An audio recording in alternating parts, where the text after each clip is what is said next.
Eu estou aqui só para ser verdadeiramente útil. Eu estou aqui para representar aquele que me enviou. Eu não tenho que me preocupar com o que dizer ou o que fazer, porque aquele que me enviou me dirigirá. Eu estou contente em estar aonde quer que Ele deseje, sabendo que Ele vai comigo. Eu serei curada na medida em que eu permitir que Ele me ensine a curar. As ilusões do ego, ensinamento certo e aprendizado certo. O ego tenta explorar todas as situações, usando-as como formas de louvor para si mesmo, de modo a superar as próprias dúvidas. Ele permanecerá em dúvida enquanto acreditares na sua existência. Tu, que o fizeste, não podes confiar no ego, porque na tua mente certa reconheces que ele não é real. A única solução sã é não tentar mudar a realidade, que é de fato uma tentativa amedrontadora, mas aceitá-la como ela é. Tu és parte da realidade que permanece imutável além do alcance do teu ego, mas facilmente acessível ao espírito. Quando sentes medo, aquieta-te e sabes que Deus é real e que tu és o seu filho amado com quem ele se compraz. Não permitas que o teu ego conteste isso, porque o ego não pode conhecer o que está além do seu alcance como tu estás. O ego tenta explorar todas as situações, usando-as como forma de louvor para si mesmo, de modo a superar as próprias dúvidas. Ele permanecerá em dúvida enquanto acreditares na sua existência. Tu, que o fizeste, não podes confiar no ego, porque na tua mente certa reconheces que ele não é real. Tu que o fizeste, não podes confiar no ego, porque na tua mente certa reconheces que ele não é real. Então tem uma história muito interessante de um marceneiro que fez um boneco de madeira.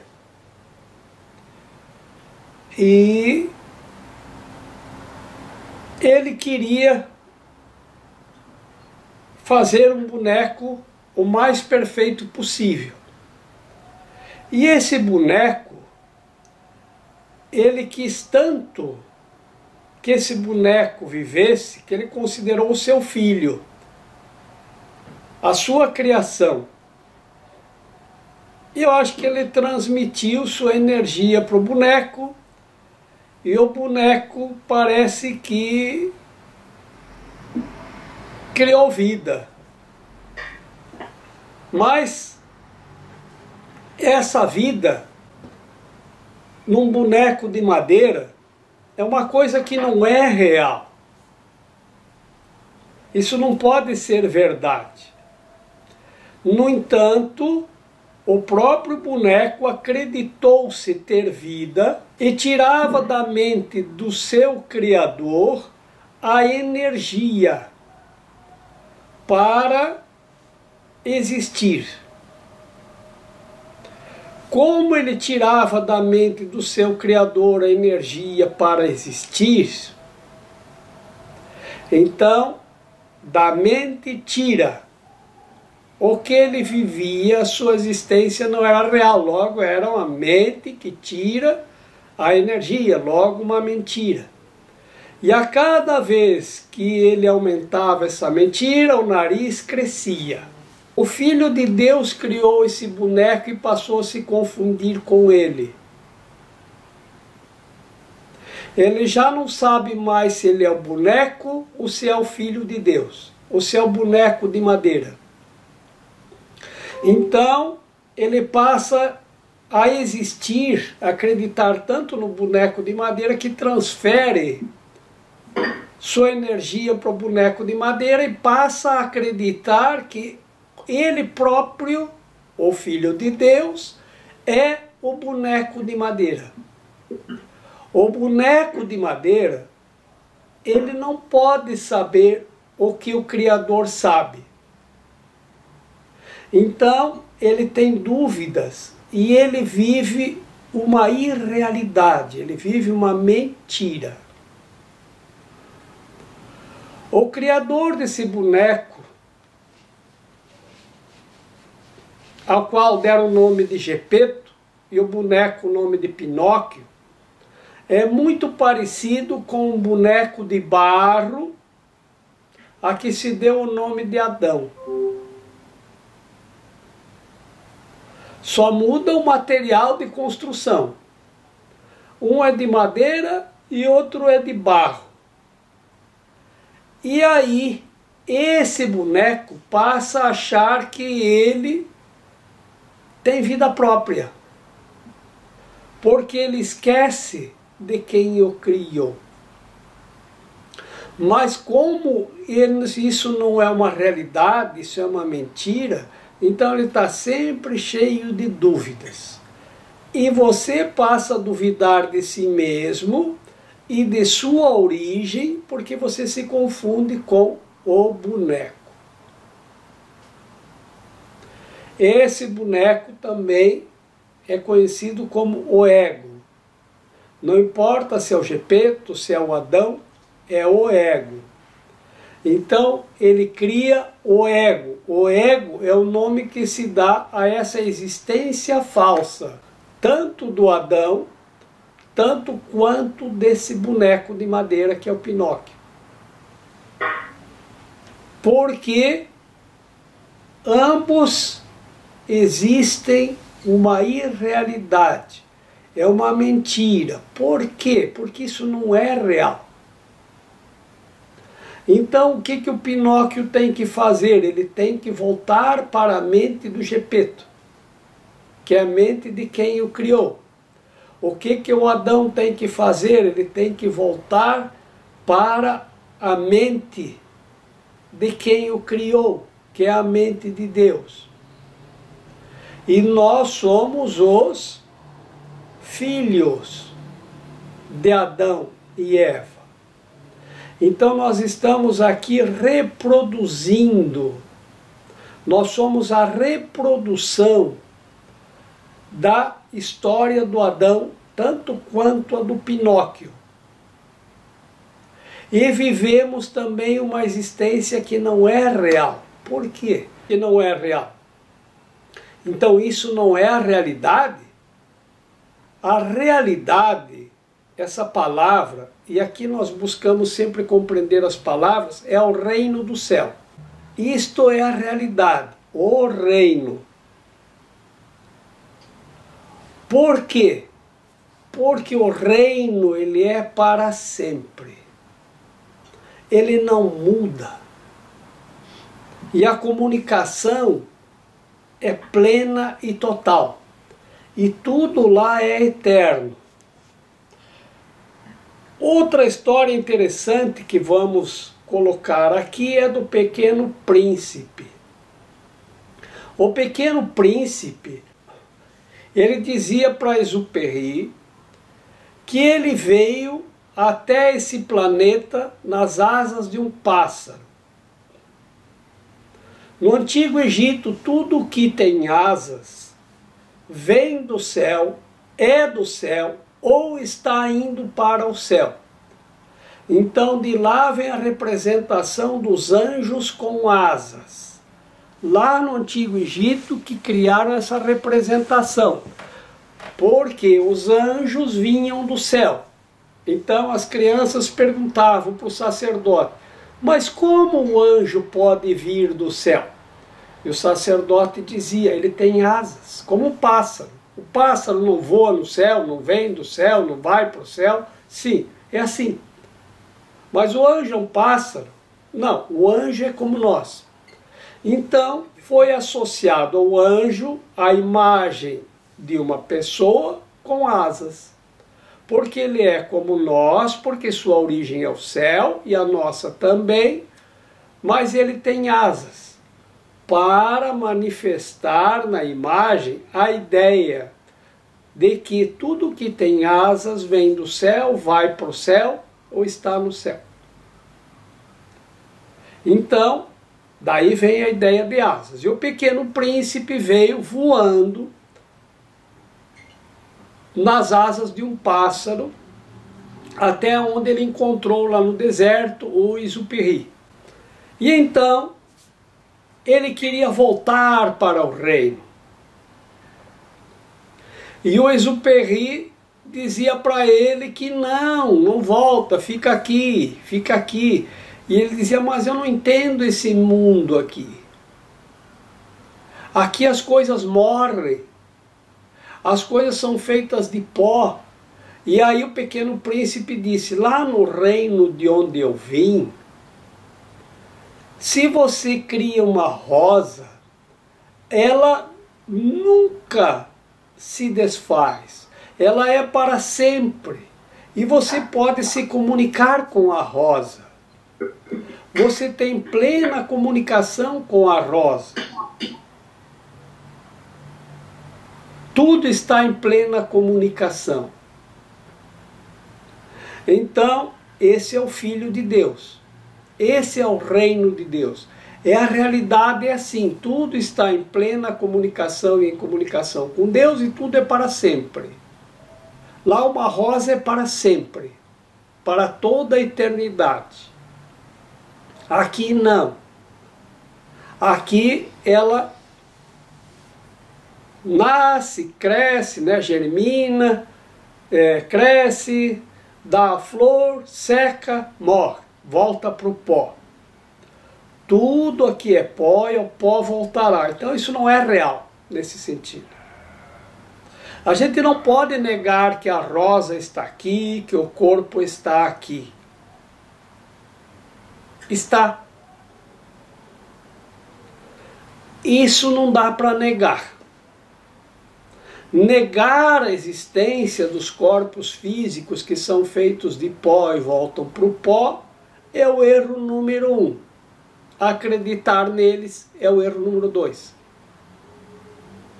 Por que acreditar neles? Acreditar que eles são eternos. E eu ouvi as pessoas dizerem: a gente acha que não vai morrer nunca. Os outros morrem. Eu não. Por quê? Porque lá no fundo a gente não acredita na morte.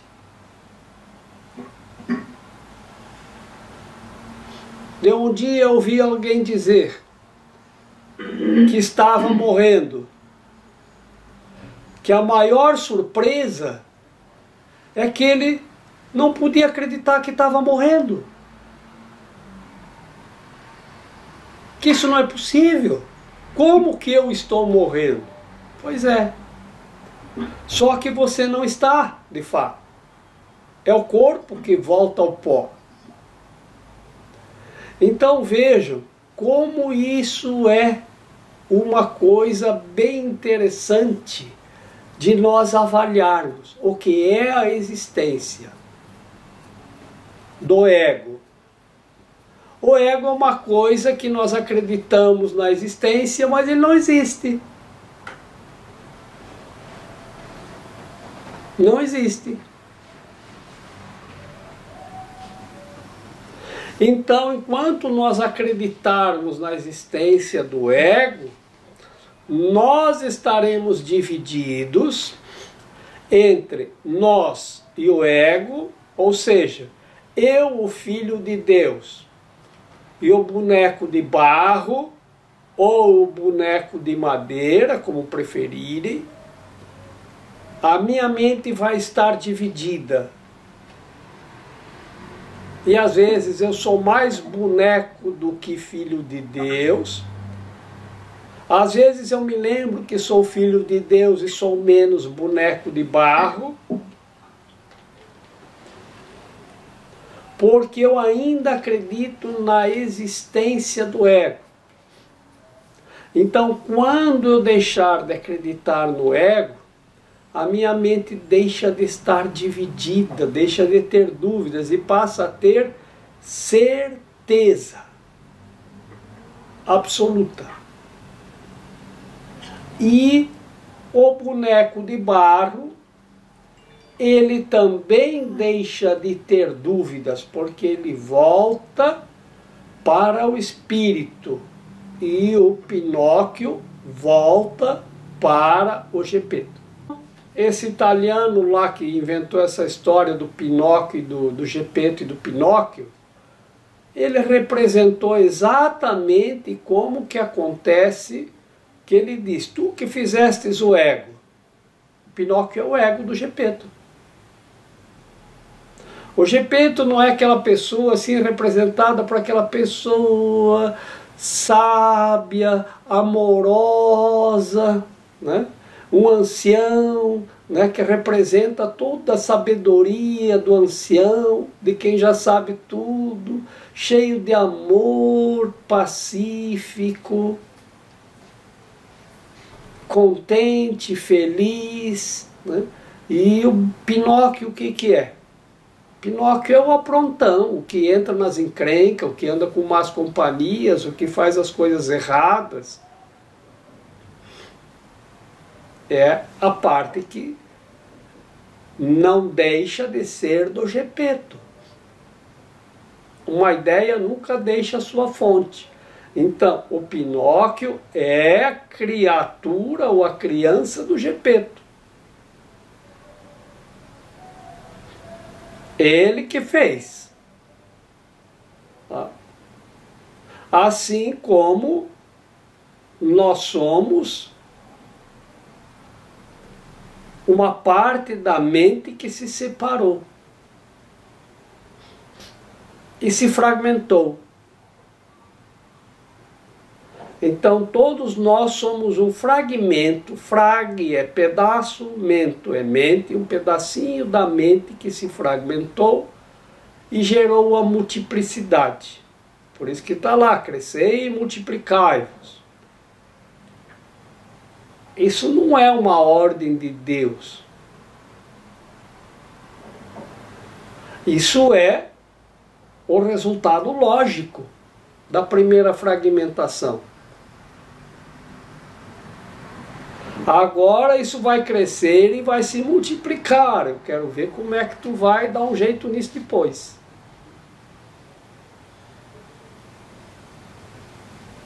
Deus não disse crescer e multiplicar. Ele disse, isso vai crescer e vai se multiplicar.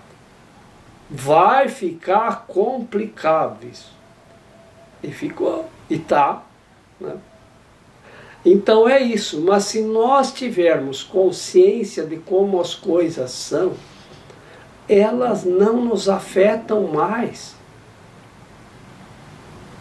Então se eu tenho uma questão que é um problema para mim, se eu olhar para ela e disser, isso é pó e o pó voltará, e todas as coisas são lições que Deus quer que eu aprenda, isso vai ficando mais fácil.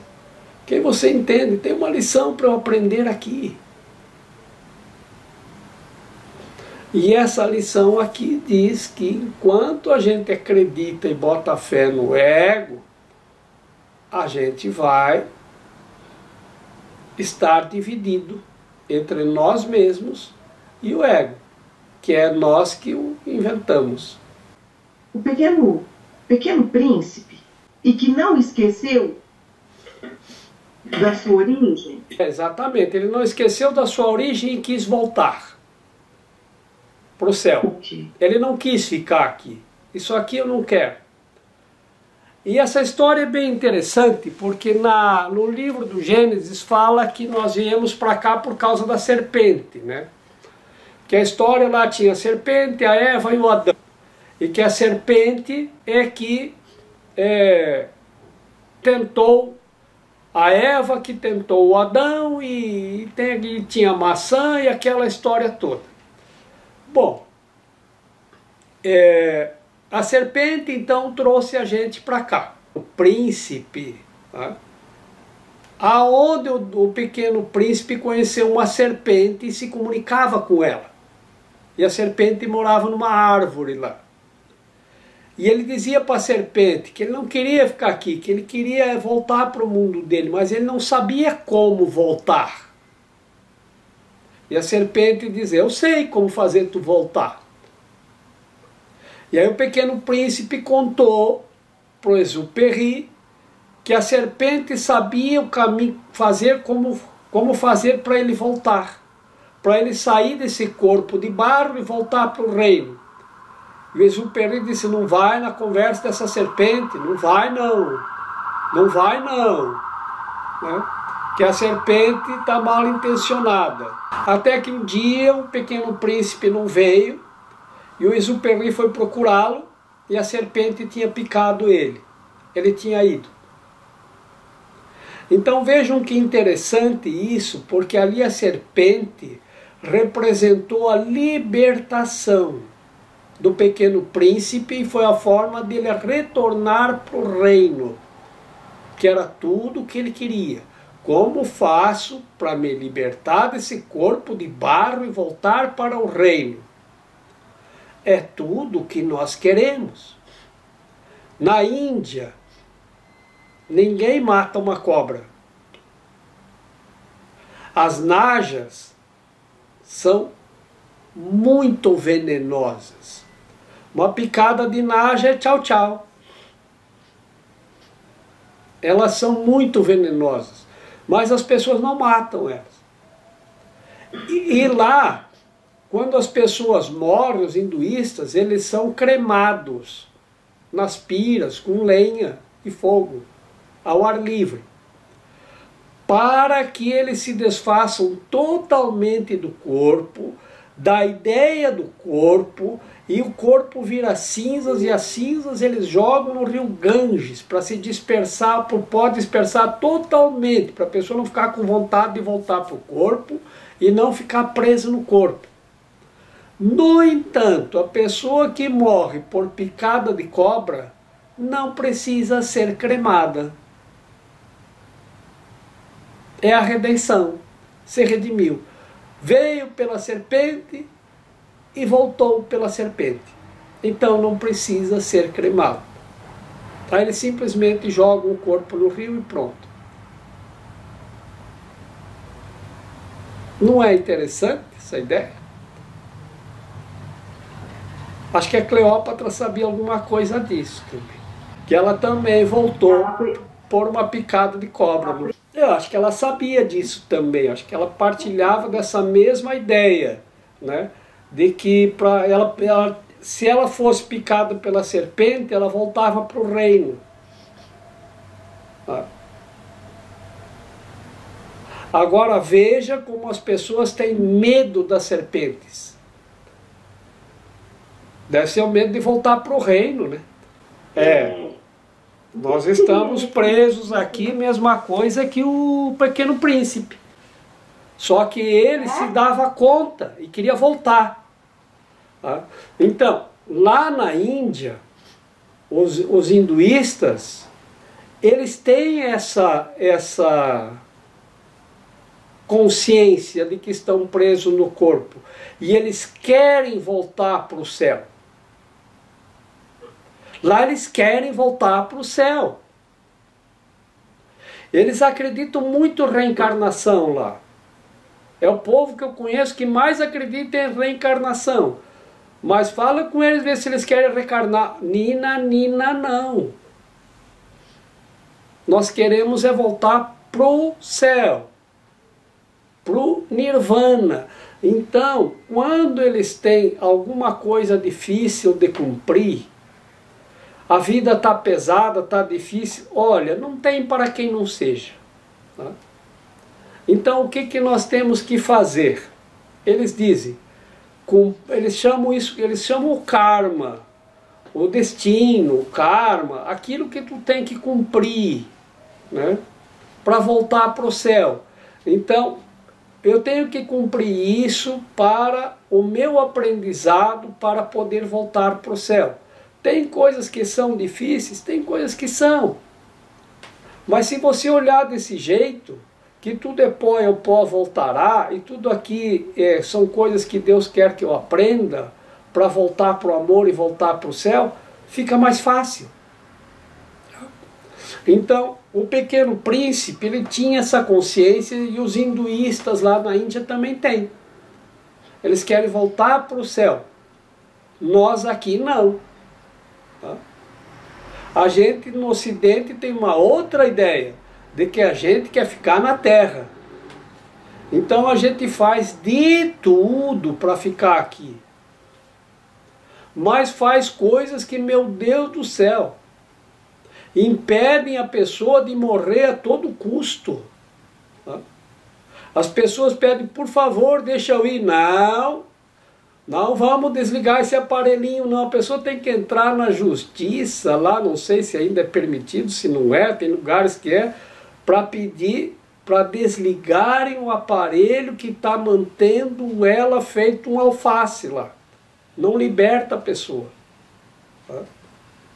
Então, por quê? Porque acredita que tem que ficar aqui o mais possível, não sei para quê. Não sei para quê. Tá?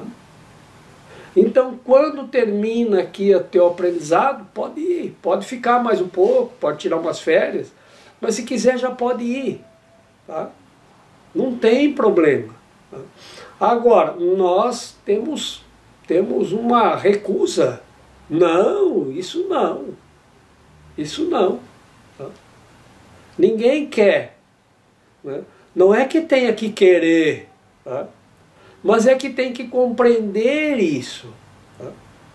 Que estou explicando para vocês entenderem como é a diferença, tá? Entre a nossa crença e a crença dos hinduístas, por exemplo. Bom, eu também acreditava nisso. Né? E me surpreendeu a primeira vez que eu tinha uma amiga indiana que morava aqui, né? E um dia ela me disse, Jorge, estou indo para Londres. Digo, que legal, o que você vai fazer lá? Tem uma festa de família. Puxa, que bom. O que é? Aniversário de alguém? Não, é que minha avó morreu, nós vamos fazer uma festa. Eu digo, oh.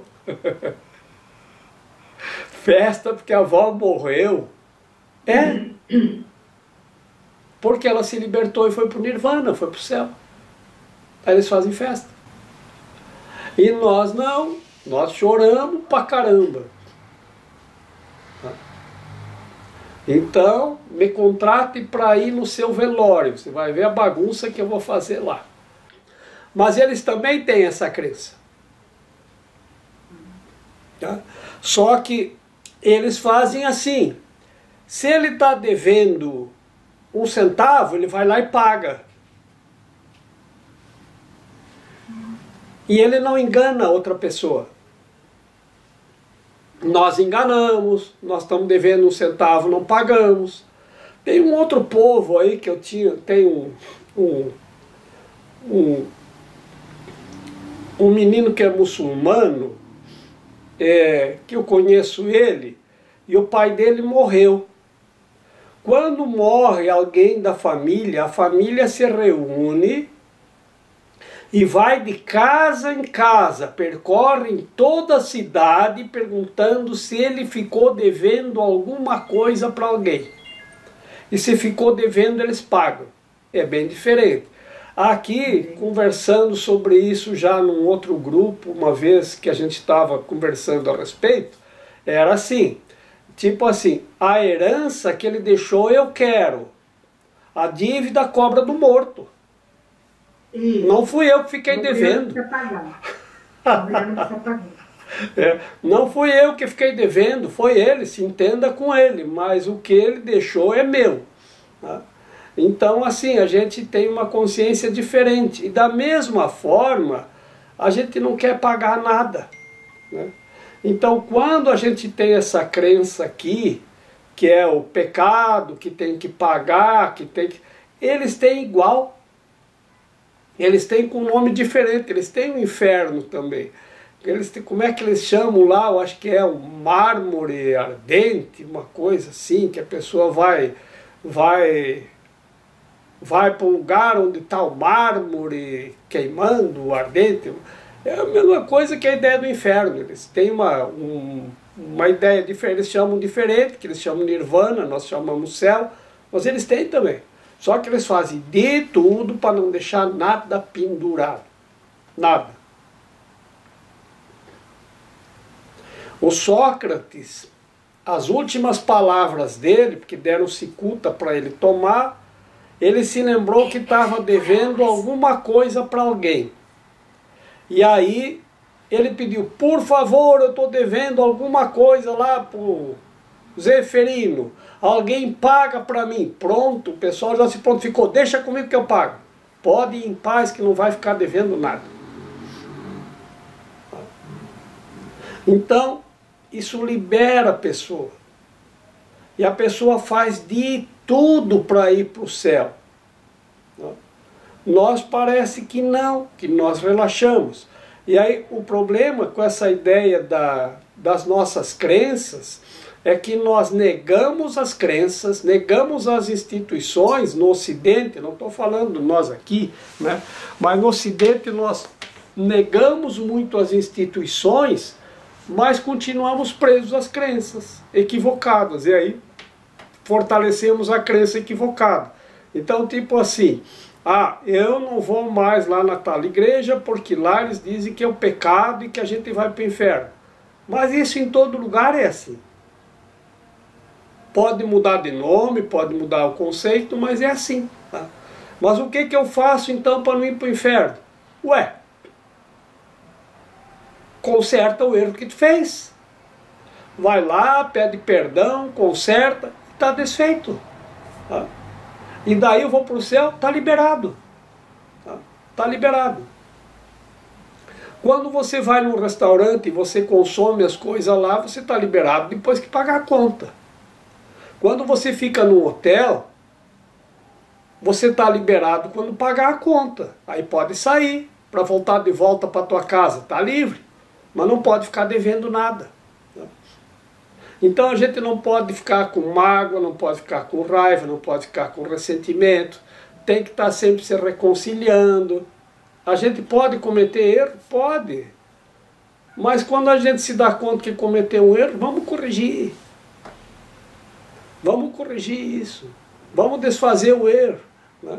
Então, essa é a ideia. E às vezes nós olhamos errado para as coisas. Porque nós acreditamos muito, nós damos muito valor para as coisas. Então nós damos muito valor para um vaso. Né? E nós sabemos que ele é pó e ao pó voltará. E aí, como nós damos muito valor para ele, nós sofremos muito quando ele volta para o pó. Assim é com o nosso corpo. Nós damos muito valor para o nosso corpo.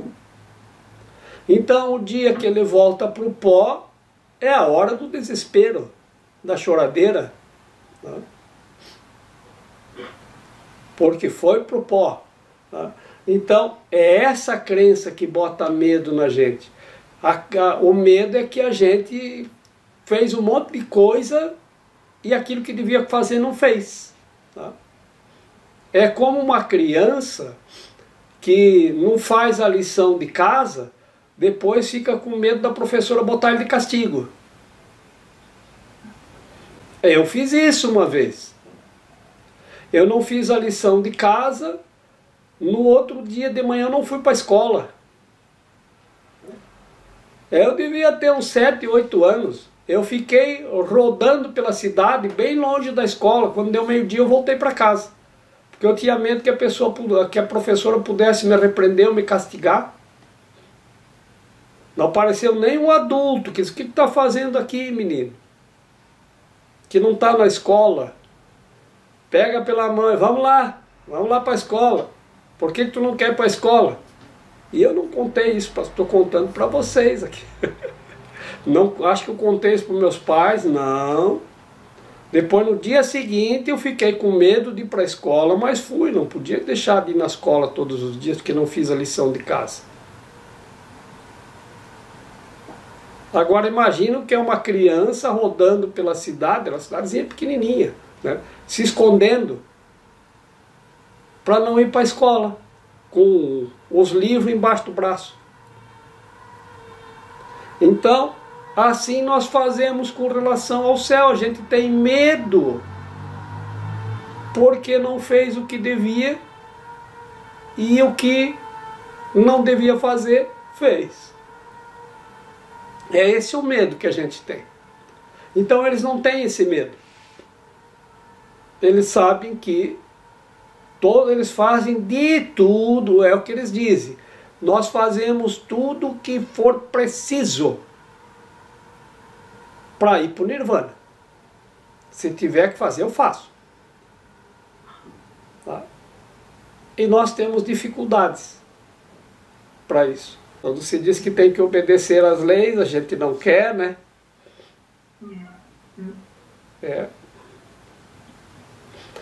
Nos anos 70, nos anos 60, nos anos 70, me lembro que todo mundo ia para a igreja.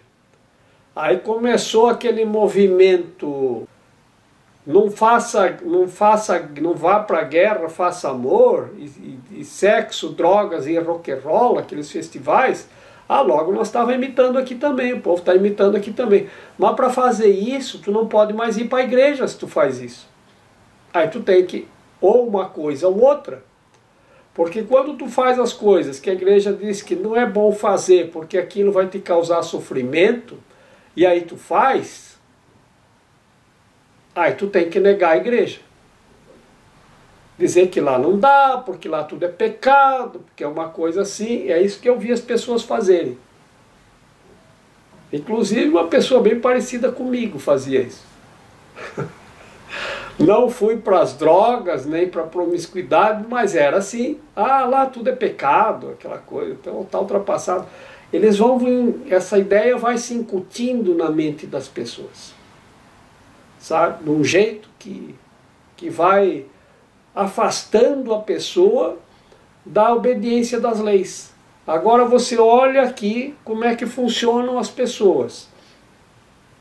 A gente ouve falar muito em combate à corrupção, combate à corrupção, combate à corrupção, e aponta lá para cima, né? Mas quando tu olha para baixo, está todo mundo corrompido. A gente ali na lojinha tirava nota de 1 centavo. Se a pessoa comprasse alguma coisa de 1 centavo, 50 centavos, era aí que eu estou tirando notinha. As pessoas brigavam com a gente. O quê? Você vai tirar nota para pagar imposto para esse monte de corrupto? Eu disse: olha, eu vou tirar nota para pagar imposto, porque sem imposto não tem rua, não tem calçada, não tem iluminação pública. Mas eles roubam muito lá. Pois é. Agora, se eu não tirar a nota e não pagar o imposto, eu vou estar roubando aqui também. E eu quero ir para o céu. Eu não vou ficar pendurado aqui por causa do imposto que eu não paguei. E a nossa mente fica pendurada nessas coisas. Por isso que lá eles fazem as coisas, ou dizem que fazem, eu acredito que pelo menos fazem muito mais do que aqui. Porque lá 3 horas da manhã começa a procissão para os templos. E lá tem, estou dizendo na Índia, né? Lá tem os muçulmanos, tem os sikhs, tem os hinduístas, tem os budistas, tem os cristãos, tem os hinduístas. É templo para tudo que é lado de todas as instituições religiosas. Você pode imaginar, e os templos estão cheios até de noite. De manhã à noite. Você vai nos países que são árabes, muçulmanos, é mesquita para tudo que é lado. Tá? E todo mundo vai 5 vezes por dia rezar na mesquita. Todos vão. 5 vezes por dia. Começa às 5 da manhã. A reza, a oração. Tá? E sexta-feira, que é o dia santo, equivalente ao nosso domingo, eles ficam o dia inteiro na mesquita. E todos pagam o dízimo. Todos pagam. Pagam mesmo. Então, eles procuram ficar mais santos. E até eu perguntei para o Saad, numa hora que a gente estava lá no Cairo, no Egito, né, e deu a hora da oração, era 5 da tarde, né, e todo mundo larga tudo e corre para a mesquita. Eu disse, mas por que vocês rezam tanto? E ele me disse, porque nós não somos santos. Quando a gente ficar santo, não precisa mais rezar. Então a gente fica rezando para manter na mente a santidade. Os budistas, então, eles andam com aquele livro sagrado deles embaixo, segurando na mão o dia inteiro rezando. Os muçulmanos também. Ele está dirigindo o carro e está ouvindo o Alcorão no rádio o dia inteiro. Mas o que interessa aqui nesse momento para a gente ver é assim, nós temos que compreender as coisas e por que elas acontecem. E se a gente compreender que tudo que é pó volta ao pó e não vale a pena a gente fazer uma guerra por isso, vamos fazer a paz, vamos pacificar, né? Aí a gente consegue. Aí a gente consegue ser feliz, estar em paz e não sofrer. Mas enquanto a gente acredita na existência do ego, e o ego o que é? O egoísmo é a expressão do ego. Isso é meu, isso é meu, isso é meu, isso eu quero para mim, né? E aí divide. Então, a gente fica sempre dividindo. Sempre dividindo. Porque acreditamos na existência desse ego. Por isso que a gente não consegue voltar para o Espírito. Essa é a nossa dificuldade. Se nós deixarmos de acreditar, essa meditação da Quaresma aí, olha, isso é pó, eu posso voltar, é muito boa. Isso nos liberta, é uma libertação. E eu sou filho de Deus e volto para o céu. A única solução sã é não tentar mudar a realidade, que é de fato uma tentativa amedrontadora, mas aceitá-la como ela é. Tu és parte da realidade, que permanece imutável, além do alcance do teu ego, mas facilmente acessível ao espírito. Quando sentes medo, aquieta-te e sabe que Deus é real e que tu és o seu filho amado com quem ele se compraz. Eu sou o Gepeto e eu sou o Pinóquio. Quando eu estou com medo, eu estou no Pinóquio. Quando eu estou em paz, eu estou no Gepeto. Porque o Pinóquio e o Gepeto são a mesma coisa. Então nós temos em nós o Pinóquio e temos em nós o Gepeto. Assim como nós temos o espírito e a matéria, a mente e o corpo. Então quando eu estou com medo, volta para o Gepeto. Porque só quem pode ter medo é o Pinóquio. E por que o Pinóquio tem medo? Ele tem medo de estar fazendo coisa errada. Ele tem medo porque ele está no egoísmo. Então, por isso que ele tem medo. E porque ele está negando a criação. Ele está negando o Gepeto. Mas ele é parte do Gepeto, porque a energia do Pinóquio vem do Gepeto. Se o Gepeto deixar de dar força para o Pinóquio, ele deixa de caminhar, ele não anda mais. Então, nós é que damos vida ao ego, com a nossa energia. Assim como Deus dá vida a nós, nós damos vida ao nosso ego. Nós é que alimentamos o ego. Tu o fizeste, ele é teu. E se é teu, é como tu, naquela parte dividida da mente. Então tá com medo, tá sofrendo, tá triste, tá no Pinóquio. Como eu faço para voltar para o Gepeto? Sai da tristeza, sai do sufoco, sai do medo, sai do Pinóquio. Volta para a paz. E como faz para voltar para a paz? Este é um curso em milagres, é um curso de treinamento. De treinar a mente para voltar para o Gepeto. No Gepeto está a paz, está a felicidade, está a alegria.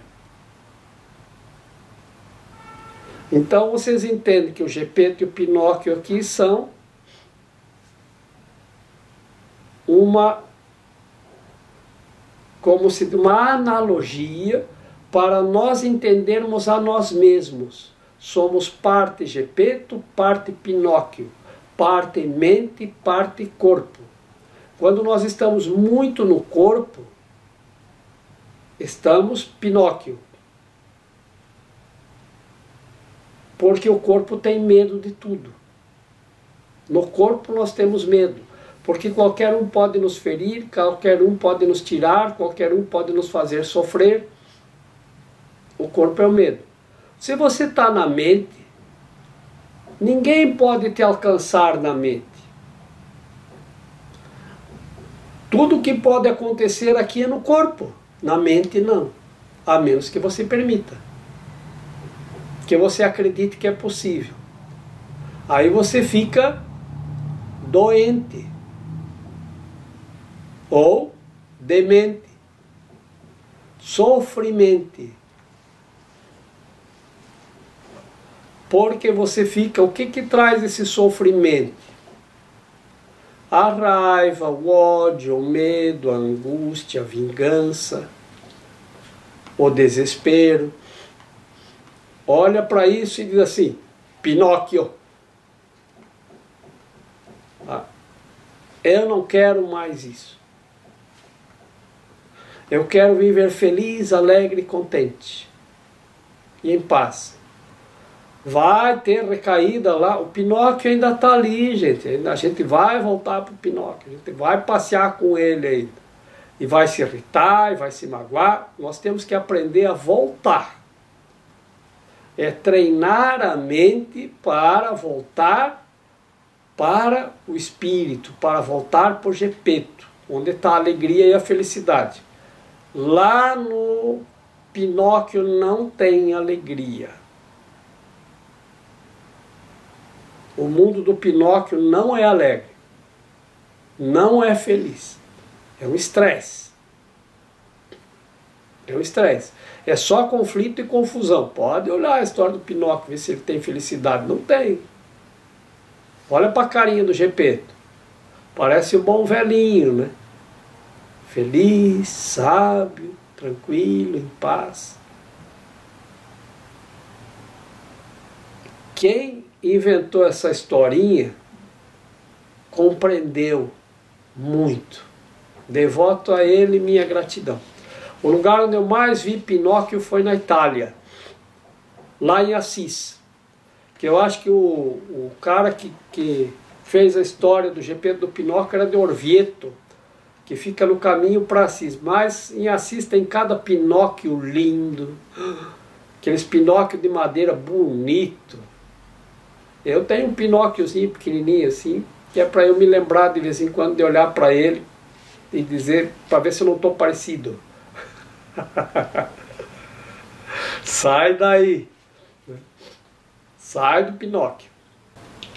Não permitas que o teu ego conteste isso, porque o ego não pode conhecer o que está além do seu alcance como tu estás. Então, o Pinóquio não pode conhecer o que está além do seu alcance, como o Gepeto está.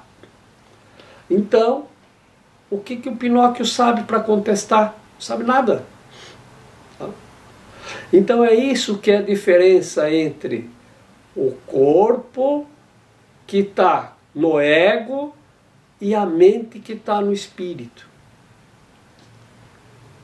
Então aqui é só conflito, confusão, não tem como saber das coisas. Então tem que sair dessa ideia do Pinóquio. E assim, enquanto estivermos ainda acreditando na existência do ego, aqui representado pelo Pinóquio, enquanto acreditarmos na existência do Pinóquio, tá, que é o ego, tá, nós vamos ficar presos a essa ideia, não vamos conseguir sair. Agora, se nós aprendermos a voltar para o Gepeto, a gente vai voltar de novo para o Pinóquio. Mas vocês vamos inserir o terceiro personagem aqui. Nós temos o Gepeto, temos o Pinóquio e temos o Pequeno Príncipe. O príncipe é o herdeiro do reino. É o filho do rei. Então, o nosso propósito, embora às vezes Gepeto, às vezes Pinóquio, é voltar para o Pequeno Príncipe. Dizer, eu quero ir para o céu. Não precisa ser uma coisa provocada como ele fez. Como o Pequeno Príncipe fez. Mas aquilo também é uma analogia muito interessante para nós entendermos como é o reino. E esse aprendizado da serpente, para mim, foi uma coisa fantástica. Porque ela está lá, está no paraíso, na queda e está na volta. Também está. Então vou mandar uma foto da Naja para vocês. Quem tem que escolher realmente é o Gepeto, né? Compreendeu certo? Por quê? Porque o Gepeto que tem que escolher, porque o Gepeto está deslumbrado com o Pinóquio também, né? Porque é o que ele fez. Né? Por isso que aqui diz, tu fez o ego. Né? Então, como é o filho dele, né? Ele está deslumbrado também com o Pinóquio. Mas o que o Pinóquio tem que fazer? Voltar para a mente do Gepeto. Tá? Então, eu tenho que trazer o meu Pinóquio, abandonar o Pinóquio e voltar para a mente. Porque daí eu sou aqui. Eu não sou só o Gepeto e só o Pinóquio. Eu sou o Gepeto, sou o Pinóquio e sou o Pequeno Príncipe. Tá? Quando o meu Pinóquio volta para a mente do Gepeto, ele se lembra de que é o Pequeno Príncipe. E aí ele volta para o reino. Se você olhar a mensagem é gloriosa. Quando que eu compreendi a história do Pinóquio? Quando eu fui para Assis.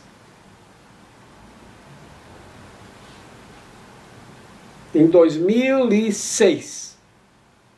Eu fui para Assis, na Itália, e lá eu entendi a história do Pinóquio da maneira como eu estou colocando aqui. Eu não sei se alguém mais entende isso dessa maneira, mas eu comecei a entender todas as fábulas, todas elas. Tá? E todas elas eu comecei a dizer, gente, isso não é história para fazer criança dormir, é história para fazer adulto despertar. Então todas essas histórias. E você sabe que eu acredito que esse Exupéry, essa história, eu acho que ele viveu isso realmente. Porque eu já experienciei tantas coisas que eu acho que ele passou por isso no deserto. Que ele teve essa experiência. lá, porque o avião dele quebrou no meio do deserto, né, que ele estava indo do Egito para a Índia, eu acho, não sei para onde que ele estava indo. E o avião dele quebrou e ele teve aqui em Florianópolis também, o Exupéry, né? Mas ele teve um problema no avião e teve que fazer uma aterrissagem forçada. Ele estava sozinho, ele ficou muitos dias no deserto. E aí ele contou essa história que aconteceu com ele lá, né? Então, eu passei a acreditar que eu acho que alguma coisa aconteceu. Eu não sei se ele teve essa iluminação, mas eu tive com a história dele. O essencial é invisível aos olhos, só se vê bem com o coração. Ele está falando aí da percepção equivocada. Ele deve ter tido essas compreensões. Se ele teve, não sei, eu acho que sim, mas eu tive. Está certo nas duas posições. Eles são como placas que indicam para a pessoa onde encontrar na mente o caminho, e ao mesmo tempo elas têm a capacidade de trazer tudo acrescenta, tudo no caminho é aprendizado, e tudo que agrega no caminho para o nosso aprendizado a gente utiliza. Então você vê, por exemplo, Jesus era um grande contador de histórias, tá? Porque assim, essas histórias elas têm que agregar dentro do nosso curso, por isso que eu as trago, para nós entendermos o curso que estamos fazendo, para ajudar a entender. Então por isso que às vezes eu trago histórias, trago vídeos, né? Eu estava dizendo que Jesus era um grande contador de histórias. Por que essas histórias ajudam? O sufismo também é cheio de histórias, eles contam muitas histórias.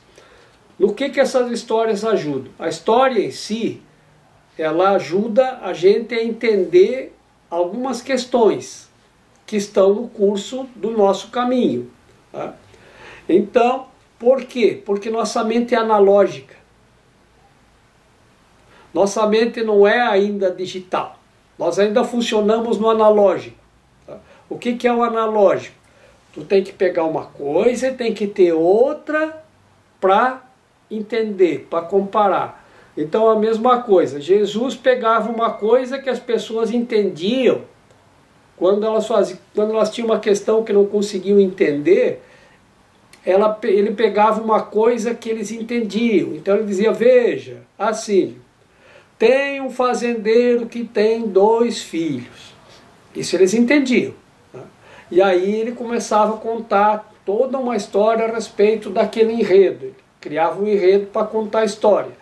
Então a Bíblia está cheia disso que eles chamam as parábolas. O que são as parábolas? São histórias que andam ao lado para a pessoa ter como comparar aquilo que eu estou dizendo que ele ainda não compreendeu.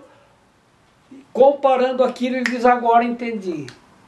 Porque nós temos que ter alguma coisa análoga. Porque nós não conseguimos entender uma coisa que nós nunca vimos, nunca conhecemos, não sabemos o que é. Na verdade, a gente nem enxerga. Uma história que se conta muito, que quando o Cabral veio para o Brasil, eles vieram naquele, como é que chamava aqueles barcos lá? As caravelas, né? Eles deixaram a caravela lá ancorada no mar e vieram na canoazinha até a praia. E os índios não enxergavam as caravelas. Eles mostravam lá, não enxergavam. Por quê? Porque era uma coisa que não tinha no imaginário deles. Então tu tem que contar uma história. Olha a caravela, tá vendo essa canoinha? Ele é um barco bem grande, que daí você pega uma canoa, faz uma canoazona bem grande. Nessa canoinha cabem 3 pessoas. Você faz uma que cabe 500 pessoas. Que tamanho tem que ser? Grandão. Então olha lá, tá vendo agora? Agora eu vejo. Na selva amazônica, nós fomos muito para a selva amazônica, a gente gostava da selva amazônica, de caminhar na selva, naquelas trilhas no meio da selva, mas sempre com o mateiro. Por quê? Porque ele vê a cobra, nós não vemos. Então eu lembro que tinha uma pessoa lá, que nós fomos num lugar que O mateiro lá pegou uma aranha desse tamanho assim. Disse, quer? Dá tua mão aqui, Jorge. Eu dei. A aranha veio e ficou em cima da minha mão, assim, né? Tinha gente que não enxergava. Mas não tá vendo a aranha, né? E aí o outro lá foi mostrar os morcegos. As pessoas não viam os morcegos. O cara dizia, ali, ali. E a cobra, então, tá vendo a cobra ali, a pessoa não via. Levava um tempão. Aí tinha que ficar separando, tá vendo aquela folha, tá vendo aquele galho, agora olha de novo. Aí a pessoa, é mesmo. Então por que a gente precisa de um guia para andar no meio da selva? Porque eles dizem assim, você tem que ver a cobra antes que ela te veja. Porque se você não vê a cobra, você vai na direção dela, ela vai se sentir ameaçada. Vai achar que tu vai atacá-la. Daí ela ataca em defesa, né? Aí que está o perigo. Mas se tu vê a cobra, e aí esses caras têm um olho treinado para ver as coisas, né? As cobras, eles enxergam a cobra no meio de uma folhagem de longe. Ah, nós não enxergamos nada. Tá? Então, tem que ter, por isso que a gente precisa às vezes de um guia também, para enxergar aquilo que a gente não enxerga. E aí o que o guia faz? Analogia. Ele conta a história. Então, o califa Omar chegou lá com o seu exército e os soldados, lá, os seus generais, disseram, olha, tem a biblioteca aqui cheia de livros, o que a gente faz? Disse, do que os livros dizem? O que eles falam? O que está escrito neles? Né? Esse fala bem de Alá, esse não sei o que. Se falar bem de Alá, pode botar fogo. Por quê? Porque Alá não precisa que fale bem dele, queima tudo. E esses outros que não falam de Alá?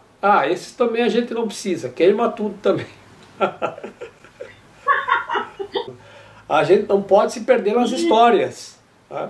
Que tem as histórias, mas a história não é. Aí tem que fazer como o califa Omar. Aquilo que fala bem de Alá, Alá não precisa que fale bem dele, queima tudo. E se não falam bem de Alá, a gente não quer, queima tudo. É o que ele disse, nós temos o nosso livro. Não precisamos de mais nada, né?